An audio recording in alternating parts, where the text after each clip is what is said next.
So 200 zoom I thought was a bit of a reg fest, but apparently it's not like that.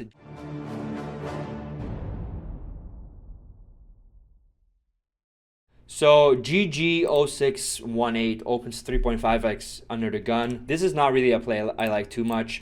I think you guys should try and keep the pot small when you're out of position, because if you get 3-bet, you gotta fold. You have to fold for way more blinds. And then if you call 3-bet out of position, the pot is already bigger, right? And that's not really what you want because you're closer to getting stacked. So I prefer a sizing of something like 225, for instance, max 2.5x. There's some crazy games in which you can open quite tight, but a bit bigger, but those are mostly live games, for instance, or like really crazy games in like China games, stuff like that.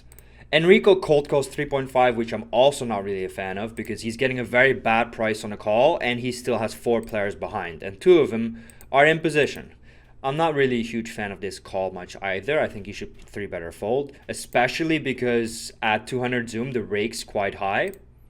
So you know when you go to the flop, you pay more money. Either way, he does call. Watafu, who is a aggressive regular from back in the day, really back in the day, he decides to squeeze to 15, which is quite a big squeeze normally. However, with these big open raises and those guys potentially calling too many squeezes out of position, deep stacked, I do like it. So he's already got the baller stack right here.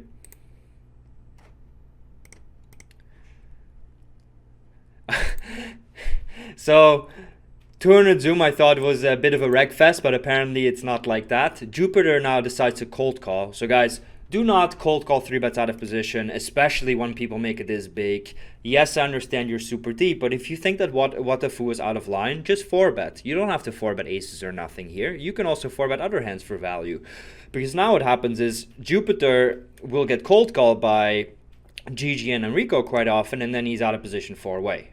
Right? And then if he has a hand like jacks or queens, those hands don't play very well multi-way. A hand like sevens has sort of the same playability, but it's such a weak hand compared to queens or jacks that you don't really mind folding it. But queens, you really do mind folding on the flop, right? So I would like to see him 4-bet or fold here. GG and Enrico both call. That's not that unlikely. And then this is the next poor play here by Jupiter. I think this is a little bit face up. He's basically saying I flatted a hand like queens pre-flop, and now I'm donking the flop, right? Or I have jacks and eights, and I don't want to lead. But I bet if he had pocket 9s or 10s, he would not have led. I bet if he had ace-king or ace-7 suited or whatever he cold calls, he would not have led. So I think this is a pretty poor play. And next time this guy checks, he probably doesn't have very much. So Watafu can really go crazy then. So I don't like this play. I also don't like the sizing very much. However, he does make it. And when, wow, when GG calls here, facing such a strong line, he should be pretty strong here. Honestly, he could probably even getting away with only calling the few sets he's got and not much else, because this is such an obvious tell. And then Enrico ships, so he must have a set as well or a draw, but as you guys can probably tell from the tone of my voice, there's not enough cards in the deck to make a set, right? Eventually you run out of sets. Not all 4 players can have a set here. And then Watafu cold calls, and he should for sure only have a set, even if he has some kind of really funky jack-8 suited, which I don't think he ever has, because I think he's a good player. Yeah, I mean, he should only have a set as well. So everybody's got sets here. Sets left and right. It's the first of the year, right? You want to start the year off right. So everybody's got a set now. And then Jupiter is in a really easy spot because, I mean, he's last to act. He's last to act. He's seen all of this aggression. He can just call with a set or better.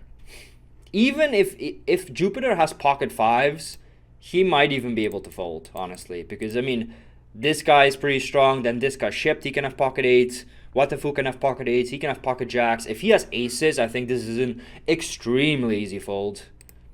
So, yeah, very, very strange hand. But fun nonetheless. So, maybe we should do this 200 zoom stuff more often because there's definitely some action out there.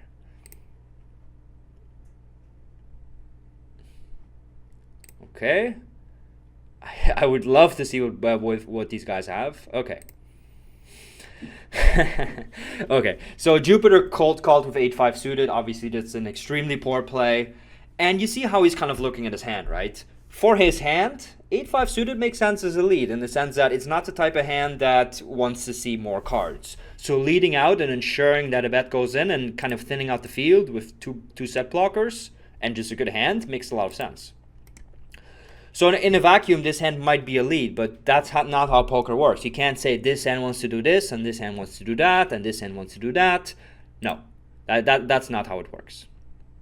So yeah, I think that's a pretty poor lead.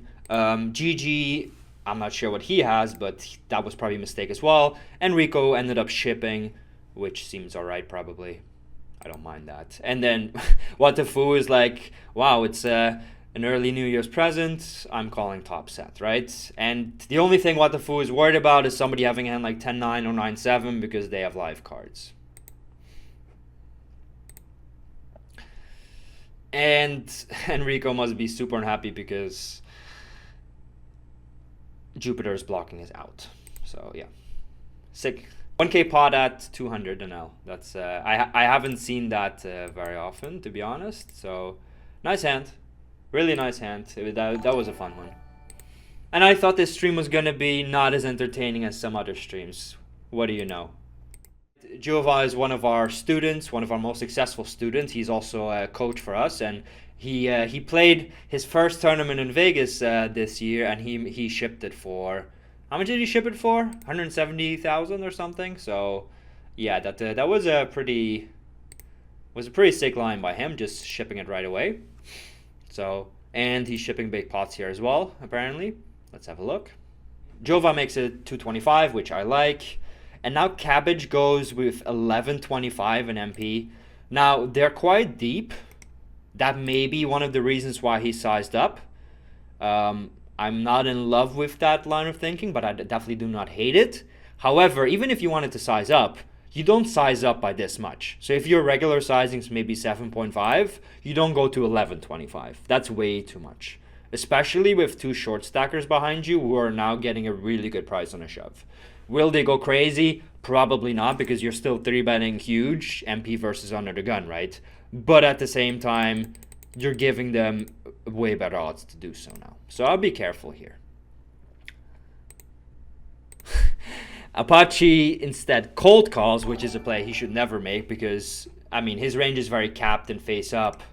You know, he allows Jova in the pot as well, so I really don't like this. He has also no playability because if he calls, the pot's going to be around 35 and he'll have pot behind, right? So it's not like he can stab thinly, get protection value, etc. He can't really use position as an advantage much when there's only pot behind. Now, if he were extremely deep, this play I still would not like, but I think it makes a bit more sense than with this stack. Let's see what Jova does. He goes to 58, a huge 4-bet. I think he should probably go a little bit smaller than this. This is a little bit too much, but I do like that he goes for a pretty large 4-bet here. He's basically saying, I'm willing to put in 46 big blinds against Apache, who probably doesn't have an ace and kings type of range. But it's not like he's cold calling 5 for offsuit here, right? Or maybe he is, but most likely he's representing a hand like 10s or 9s or ace-jack suited or ace-king or stuff like that. Maybe some looser hands too. But the average unknown doesn't put the money in that light. So Cabbage is in a tough spot. I don't know what he has, but he's in a tough spot. Because Jova's already said that he's got a good hand. He doesn't need aces to make this play, but he's got a good hand. And Cabbage is getting an awful price. At least if he were to call, Apache can only call, so there's no reopening the action at least. Let's see. And then Cabbage calls. Most likely he's calling way too light here. However, when he calls such a big 4-bet, I think aces can definitely be in his range. I also think that queens can be in his range. So Jova cannot just go too crazy here. And I actually like the fact that he checks. Cabbage checks behind. He's going to do that a lot. And then Jova can start betting potentially on the turn. Ooh, check again. Cabbage bets. And Jova calls. So Jova's wrapping hand like quads or maybe queens, maybe some kind of ace. Maybe he has hand like jacks, but I think he probably just folds that after this aggressive line by Cabbage.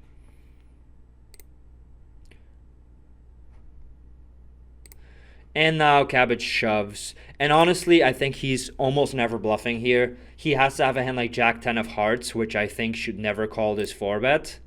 So he would have to turn a hand like 10s into a bluff, which I also don't think he does. So I would not be bluff catching very light as Jova, and he can easily still have hands like, for instance, like I said, aces, queens, maybe even has a hand like ace, queen, you know, where he was kind of like value raising against Apache, but, you know, bluffing against Cabbage, some kind of like funky play like that. Who knows? Okay. You see, guys, how I'm not even the best.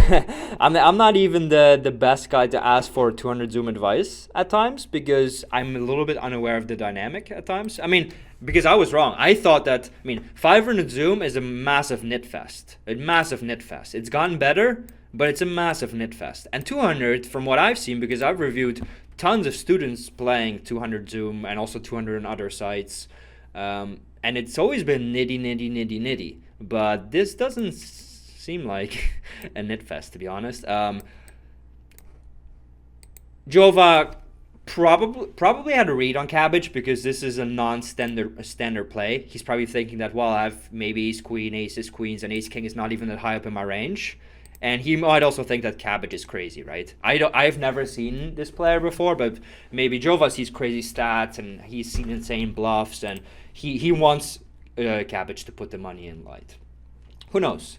Either way, I think his play is excellent. I think the 4-bet preflop could have been a little bit smaller, but other than that, I think it was an excellent play. So he gets 9 out of 10. Cabbage, his 3-bet is not like ridiculously light, but it's too light, especially using that sizing, and then calling a 58 BB raise when Jova is never pure bluffing with just like a really bad hand is terrible. Actually, the turn and the river play I don't really hate. He has virtually no equity. However, it's very difficult to find other bluffs. So I still think it's too aggressive. And he probably also has a plenty of other random hands like these to do it with. But it's not the worst, right? At least he's showing heart. So his play is a 2 out of 10, but 9 out of 10 heart. Apache, we don't know what he has, but he should never have been in this pot in the first place. He could have saved the $22 and bought 44 Snickers instead, right?